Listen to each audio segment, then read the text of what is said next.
TV. Welcome to your Boxing Day edition of Red Card Weekly. Here we talk about everything about soccer, Serie A, EPL, Champions League, European. And yes, well, we're not professionals, nor do we pretend to be.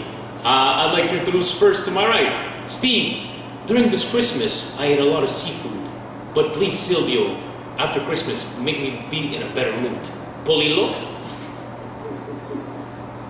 To my left, Francis. I really thought the La Mia Inter at this point of the year would have been flying, but the only thing I've been doing recently is crying. Colo Giacomo. And I am Vince. Questo Natale ho mangiato tante panettone. Per la partita contro la Roma non mi rompete le coglioni. Tavernese. Welcome everybody. Hey guys, since it's Christmas, Vince, I got you a little gift. You got me a gift? I got you a gift. And as you can see, it's a Walt Disney box, because Milan is a Mickey Mouse club. There you go. You could open it. You don't have to open it now. I suggest you open it now. You got me I got you a gift, because we're using your place. We're always at Parkway. So I said thank you to Parkway and to you. I'm the Mickey Mouse I club. appreciate it. Go, show it. You're totally re-gifting right now, aren't you? Yeah, it's a Roma shirt. It's a Roma here. Take your gift. You guys put that slack in. Alright, this week, exceptionally, we're not going through the scores. We're almost halfway through the season. So we'll be talking about the top 7 teams. Coincidentally, it stops with Milan being at 7th spot. And, Why do you have to even see that? Okay, go through the standings. We got Antonio Conte in France and his hairpiece at 44 points, top of the Serie A. Lazio right behind at 36. Fiorentina Inter, third position tied, 35 points. We have Napoli at 34. Well, in reality 36, but 34. Roma 32, and our beloved Milan at 27 points. So guys, let's start with Juve, and they're 8 points clear. And by far, they're the strongest team.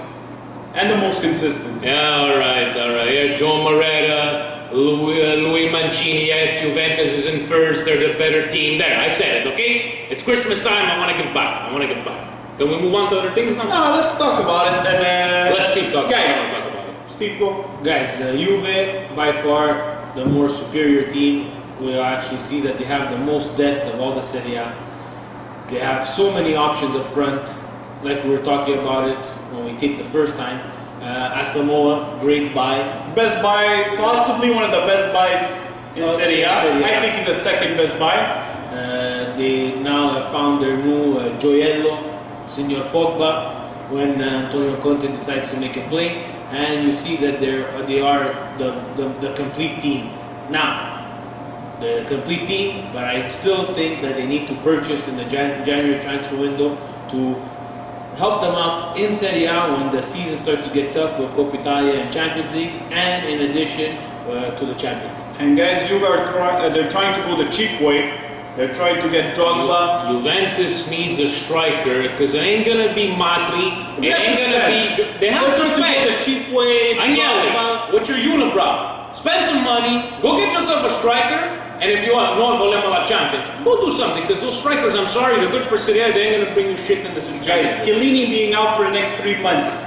Does that give hope to the other teams? That's where I was going to go to right after talking about the transfer window with Juve. Chiellini being out, now we're going to have to see if they're going to continue the Marone experiment, putting him back on the back four.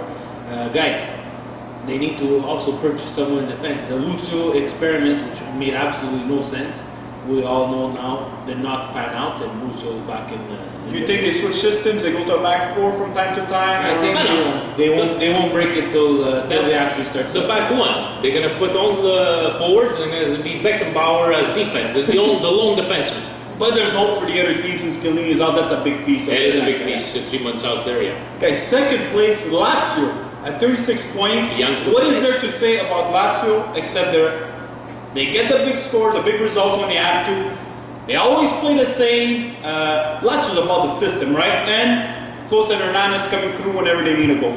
Yeah, Il Profeta Hernandez has been playing fantastic. Close playing fantastic. And you know what? They have that. They don't have like that big superstar player, you know. But they, like you just mentioned, Francis. They won when they needed to win. Yeah, they lost against Juventus. They lost, but those are games you're not going to go unbeaten in the first half. But Lazio, if you guys go take a look at the first couple of episodes we did, we were predicting top 5, possibly a top 3. But so last year, same thing happened, and then they went through a big slump, and that was it. So hopefully they give Juventus a run for their money, because I wouldn't like for us to give up on our Serie A title, in the next couple of months, saying, I don't want to become La Liga. There we go. Guys, I have to say that Lazio, all due respect, I don't want to take nothing away from them, but we all know that Lazio's famous for that great start. They always start off strong, and then in the second half of the season, they do seem to slump. Guys, let's face it, Lazio is 2 injuries away of ending up in 7th place. That's what scares a bit. They don't have that depth. Guys, 3rd place, surprise package of the year. Everyone thought that Fiorentina would be a good team, but guys, to this point of being in 3rd place, and the best signing in Serie A this year, Valero. Borja Valero was a fantastic signing. He was playing with Giuseppe Rossi there. Mr. Assist. Veramente. El Hamdawi coming off the bench playing great. Guys, you know what? We like to make fun of Luca Toni, but you know what? He's been doing it, man. He's been scoring those goals, and I think Montella's found a perfect strategy to his game plan. And once again, guys, even without Giorgio Jovetic, when he was playing those 4 games, they still won. Yeah. They still won. So you know what? Good for you. Chapeau to Montella, Delle Valle president. Let's see if they can keep this up and maybe not playing like the Europa League or Champions League like that a couple of years might help them throughout the second half of the season. But clearly they have to stay healthy, because it might get sour for them. Definitely. But great team, great to watch. Keep it up, Fiorentina. Yeah, with no budget, like we always say. Guys, it's very impressive. There's teams there that spend almost 2 to 3 times more than Fiorentina, and they're able to be in a Champions League spot. I have nothing to say but chapeau to them. Yeah. Tied with Fiorentina is Inter. Guys, Inter went through a patch of 10 games undefeated. People thought they could challenge for the title. Teams figured out Inter. The last 6 weeks, last month have been extremely difficult for them. They're not getting the bounces like they were getting during that stretch. They're not getting lucky. Everything bounces out, but but you have Stramaccioni, so there's no Inter, even though it hurts my Milanista heart to say it, Inter should be in 2nd place, 2-3 points behind Juventus. But once again, you have to get him.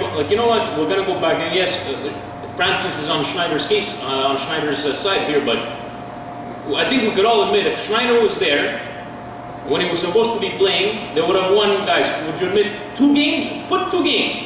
That's 6 points right there. You would have been 3 points behind Juventus. But once again, you make it about what? You make it about yourselves. You make it about money. And honestly, on paper, if you got to look at all the teams at Serie A, that is the anti-Juventus right there. But they weren't able to do it. Let's see if it changes during the second half of the season. We've been getting cold, but nobody to create anything. Cassano's not playing, forget it. Nobody can create anything. Maybe Freddy Guarin is very inconsistent. Yeah, Ricky Alvarez. Forget Ricky Alvarez. Apparently he's on his way out. But clearly, we need Wesley Schneider. If they sell, please use that money and get somebody. I don't want to sell him. I wish we put him back in the lineup. We made the worst buy in Serie A this year, Pereira. 12 million for Pereira. You could get a defender in Serie A just as good at him for $1 million, $2 million. I would take Acerbi before Pereira. Let's put it like that. Guys, I'd just like to add there that you could sum up Inter's season in one word: Schneider. Schneider, because of this. Like we said, at least 2 wins with his imagination and his creation. At least 2 other wins. So that brings it to 41. Stramaccioni, I have to just be a little bit critical of him, and I have to say, yes, it hurts me to admit it. He's been doing a fantastic job what he has, but I think now the other teams are starting to catch on to what his whole scheme of things is, playing the possum, getting attacked, and then after just breaking out on the counter-attack. He's going to have to change, but I think he's starting to overthink himself, which is causing a lot of problems for himself there. And him coming out and saying that it's a technical decision not to start Schneider, come on. Just we know what's going on.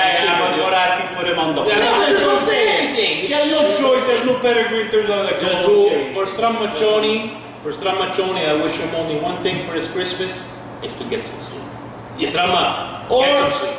a midfielder that could actually pass a ball around. Because besides Cambiaso, Gargano, forget it. This guy can make a pass from here. to the end of the table right here. It's no kidding Napoli let him go on loan, but we clearly need a midfielder. Who's the worst signing? Pereira? Pereira's the worst signing. Silvestre. Oh, I don't know. Even Silvestre, I forgot. Oh, we didn't pay that much for Silvestre. Okay, Pereira's at 12 million and forget it. And they don't want to pay Wesley Sneijder's salary, but they're willing to spend 12 million on Pereira. Just freaking horrible. Guys, 5th place Napoli. Big loss. They got the point deducted. Which kind of a It's stupid. It's stupid. It's stupid. Minus 2 points. Minus 2 points for, let's say, Napoli and their calcio scommessa. This had to be taken care of at the beginning of the year, or let it slide, and then at the beginning of next year, they start at minus 2 points. This year, Siena started at minus 2, Atalanta started at minus 2, some other people started at minus because of their own problems. Napoli, unfair, minus 2 points. But a little bit has to be blamed on Mazzari and his choice of formation all the time. Yeah, because the last few games have been having a hard time. Second half, he's introduced Panda both games, and right away things start happening, getting chances. You think Mazzari figured out that Panda probably has to start? Why not start? Or change the formation. You think he's going to go with a different formation from time to time? Well, now that he has Cannavaro, who big loss. He's going to have to do something, guys, but because this is going to be his time to shine without, okay, you know what, I don't think the 2 points is going to be that much big of a factor. I think not having that kind of... to qualify for Europe, if the season would end now, Napoli plus 2, they would be at 36 in a Champions League spot. For a team If they would end now, they would be in the Champions League. Minus 2 is big. But it's not the end of the season, it's 18 games in. What I'm trying to say is that 2 points like this shouldn't make a big difference, I think, because it's not. They should keep on winning. Where the big difference will And if be... they finish 4th, at the end of the year, minus 2 points, what happens? Yeah. We put a bet right now? Yes. The 2 points will make a big difference. Yes. We're betting, what are we betting? Bottiglia di Grappa. Alright, might lose a few bets this year, Vince. Anyway, what do you think about the Cannavaro loss? For me, it's not important. Guys, let's face it. He's a centerpiece of that back three. But the back three, they're a bunch of butchers. And we just put another butcher there. Or he has to change formation. He needs a leadership. He's not the best defender out there, but he needs to be directing. You know what I mean? He needs, like, for what he needs to that team, they need it. And you know what? This is where Mazzari might look like an idiot, might look like a superstar. What are you going to do without this? How are you going to adapt yourself? Because even as supposedly Campagnaro, there was talks of him going to Juve, to I don't think he's going to go anywhere. Does Napoli have money to spend to get somebody, or? But there's the mafia there that could maybe give him a couple millions, but other than that. Guys, in 6th place, Roma, and the lineup that Zeman put on against Milan. We're talking about the first half. We're not talking about the game against Milan. No. The lineup that he had against Milan, that's the best Roma lineup on paper. It's the right lineup, and that's the lineup he should use to go. Guys, they're all in that midfield with Pjanic and Bradley. It makes a huge difference. And Osvaldo up front instead of Destro, it's clear Osvaldo's the number one choice. Yeah. This guy's a poacher and he finishes. Yeah, because you know what? It looks like Zeman was able to find each player, like their strengths, and be able to position them on the field correctly. And yeah, after the game, Milan got shellacked. It was 4-0. But I don't see it more as like Milan playing so horribly. I really saw more that Roma played absolutely fantastic. And I believe it was the first show. I remember saying Roma, I see them as a top 3 team. And so far, right, they're on the right path. Totti's been playing like he's 22 years old again. Best player in Serie A this year, Francesco Totti, guys. After Luca Toni. El Shaarawy, what is he doing, El Shaarawy? Listen, Capo Cannoniere, El Shaarawy. I think it's Francesco Totti, honestly. He's been playing. I don't want to discredit El Shaarawy, honestly. He's been great and everything. But Totti's been, every time he had to come through, he's big. And you see with De Rossi on that team, when De Rossi and Totti on that lineup, Roma looks like a much more confident team and things happen. Yeah, definitely. I would like to see them at least play some European football next year, or the Europa League or Champions League. Guys, let's face it, Roma, in the episodes that we did before, I was very critical on Roma and I said they weren't able to find La Grinta. We're critical at Zeman. Zeman, I think, finally he found his formation, La Rosa, that he needs to start all the time. But let's face it, guys, we're dealing with a mental case. Yeah. Zeman is capable the next game in the new year to not start this exact same formation. No. But De Rossi now's in that lineup, right? Zeman is capable of not starting this exact same formation in the next year. Did you see Zeman at the 4-0 goal? They put him on everybody's going crazy. He was like this in the field. Like all mad, like this. It's 4-0. That's because he can't smoke on the bench. Yeah, exactly. He was dying to smoke a cigarette. But Guys, hopefully Roma comes back up the table and they start creating some upsets. They start probably beating Juve the next lineup. Because they got cracked last time at Juventus Arena. Yeah. And I think now that fans are getting behind Roma, it was nice to see a packed Olimpico against 15,000. Yeah, it was fantastic. Great. Seventh spot, guys, Milan, that started really badly. Very bad. A bit of surprise. They've been climbing up that seventh. We started bad, and I remember saying it. I wasn't losing hope or faith until mid-season. So far, I think I can speak to all Milanistas. Yes, we're not happy to being seventh, but if we got to look at how we started the season, it's okay so far. We're only 9 points behind second place, which is not the end of the world. But I think I was actually happy after the Roma game, guys, because if we would have won that game or tied that game, it wasn't going to expose where our weaknesses are, like defensively, and maybe even in the midfield. So what now? Allegri's fault again? This is Vince, Kumbarin speaking like a Milanese. Even if we would have won that game, even if we would have tied that game, We would have been on a high, Steve. We would have think about central defenders. We would but think about it's not our job to realize what the problem is. It's obvious what the problem is. We are lacking depth in defense. We have no center back. We had the best center backs in the world and in the history of the game, and now we have none.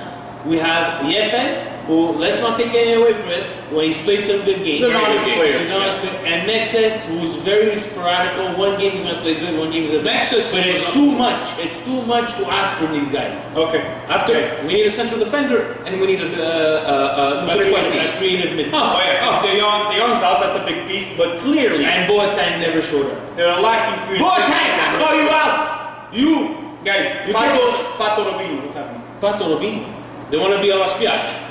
They want to be dancing La Samba. They want to be a guys, honestly, you say that you want to go back home because you want to play Did you take lessons? That's Very good at it. Very good. You know what? Pato Robinho, if you gotta go, it's unfortunate, but if this is where your heart, it's not a thing that they're against Milan. They just want to be back home. They want to be with their families. For Pato, I think it would be a good thing for him personally. He needs a change of scenery. And if those two guys go, yes, there will be space for Niang. Maybe bring in, they're talking about Drogba. They're talking about, I'm not 100% sure on this whole Drogba thing, but Guys, let's see what happens. Seriously, come on. They lost Thiago Silva, they lost Ibra. The Young is out. He's out for what? We have Sully And then they Montari. get rid of Pato Robinho. I mean, El Shaarawy is going to be isolated. Then Montolivo, forget, bro. What do you want Montolivo to do? If those two leave, he has no choice to bring people in, and I just hope that he's not going to. I just hope that he's not going to just bring people in just because they're cheap, and just because they're on loan or loan to buy. If you have to spend some money, let's spend some money. Already we did the De Jong signing. I thought was going to be good. Yes, It was good. It actually ended up working better than I thought it was going to work. Now he's hurt. Okay, guys, quickly. Let's go to the Champions League. It was Champions League draw this week, and we got some mouth-watering matchups. Okay, let's start with Barca Milan. Milan got the worst matchup possible. A little unfortunate. What can Milan get out of this draw? Milan, what they have to get out of this draw is if their two center backs play like pylons, it's not going to be pretty because Barca has the best player to touch a soccer ball in probably the world, and they're probably the best ever to touch, surrounded by another two guys who are the second and third best players to touch the ball. They're going to expose them, they're going to be fast, they're going to be direct, but it's a good measuring point of where this Milan team is and where they need to go.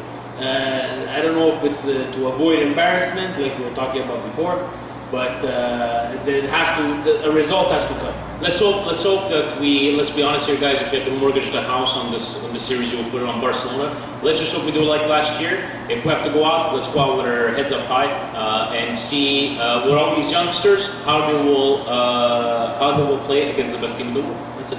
Hopefully Milan survives without getting embarrassed, which they should be able to do, guys. If they get out of this on aggregate, they lose by 3 goals. There's a great respect between Milan and Barcelona. And Milan's a European team, anything could happen. Yeah. I just don't think that this is the year that with the line they have, they can't create. Did you think Celtic was going to win and tie Barcelona? I'm not talking about Celtic. Juventus got Celtic, which is a I'm great putting offer. all my savings on Celtic. They're gonna beat Juventus, and then I'm gonna lose all the money that I'm missing. Guys, great draw for Juventus in the sense that yes, Celtic is a matchup that they'll probably get through, but Celtic will give them a strong test. Going to Celtic Park with that atmosphere and the pressure. And Rod Stewart. Do not forget Rod Stewart. And Snoop Lion. And Sean Connery. anyways, guys, Juve should get through this matchup. Juve, fast, we sweep it. Celtic, the party's over. I think Juve will pass, but not easily. That's my I think they're gonna have a hard time in Scotland. I think Juve passes easily. They guys.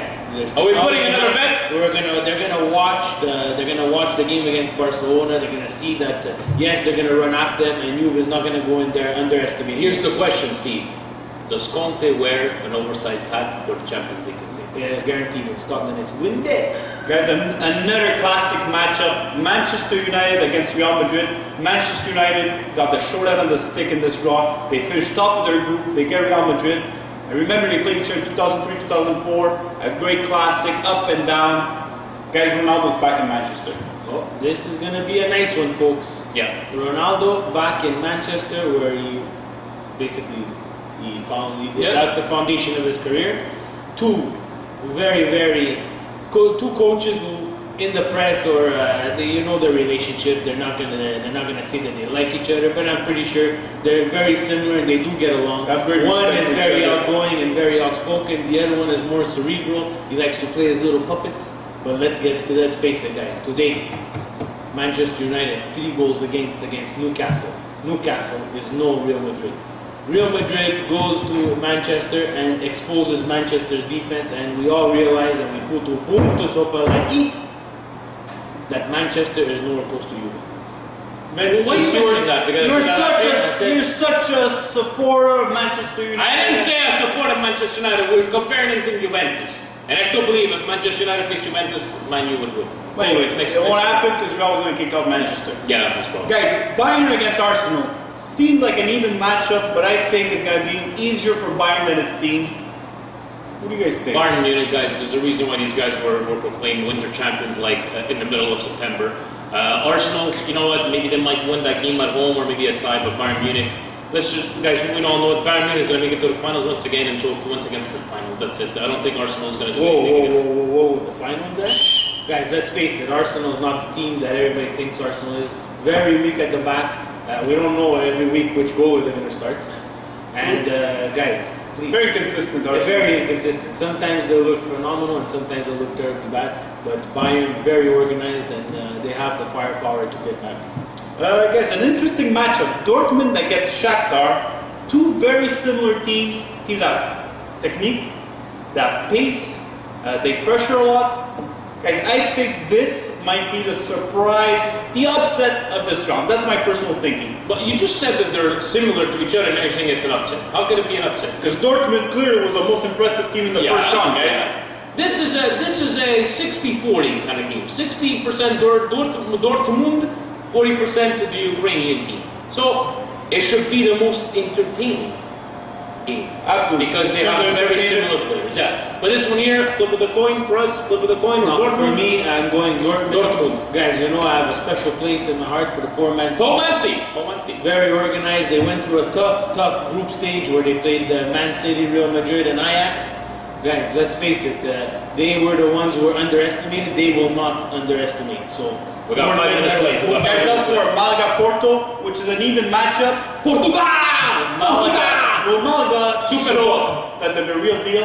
Or Porto, as usual, they lose players every year, but always find a way. Porto's going to win. In the Champions. Porto's going to win the series like 2-1 on aggregates. That's it. Me too, I think Porto's going to come through. I like Porto. Another flip of the coin. Okay, Schalke Galatasaray. My surprise, the Turks, Galatasaray. That's a surprise. That's my surprise. Yeah. Always hard to go in Turkey, guys. They have a very intimidating atmosphere. But Schalke, I know they haven't been playing real well the last month, but I still think Schalke, they're playing their game. You got fun over there. You got the players, but this one I think one of 3 flip of the coins. Not that much, Yeah, there's a lot of coins to flip. Guys. I got a lot of coins. Guys, and finally PSG against Valencia. Ibrahim Friends against Valencia. Oh, Get it right. Friends, okay. Can Ibra carry this team past to the next round? Ibra going to carry his teammates past the Valencia into the next round because Ibra's just that. It's going to be the 9-1 formation, 9 defenders and Ibra up front, and they're still going to win. Guys, which leads to our question of the week, which is which team out of the round of 16 in the Champions League do you think will create an upset? We'll give you guys a choice on Facebook, so it's Milan, Arsenal, Celtic, Shakhtar, and Galatasaray. Guys, don't forget to go vote. There's some really, really interesting matchups this year. Should be exciting. We'll see how we'll go from there, yeah. And guys, Real Madrid against Manchester United will probably be on definitely be on Sportsnet World. If you have a chance, come to Parkwood. You guys are showing it. I got Sportsnet World here, guys. So if ever you're there in the afternoon or you're calling in sick because you're getting that cough around 1:30, we'll be here. Guys, finally, our red cards of the week. Steve. All these transfer rumors, I can't take them anymore. You're hurting my heart. I'm not a stupid person. I read, I understand. You can't tell me that Drogba's going to 7 different teams. It doesn't make sense. He's going to go to one team. So write the stupid rumor that he's going to for that one stupid team. Please don't make it be Milan. The rumors have to stop. Write what you want to write, but the rumors have to be concrete. Boom. That's guys, it. My red card of the week goes to UEFA and Malaga. Malaga will get suspended for any European qualifications they get, whether it's next year, in 3 years, whatever they call for next tournament.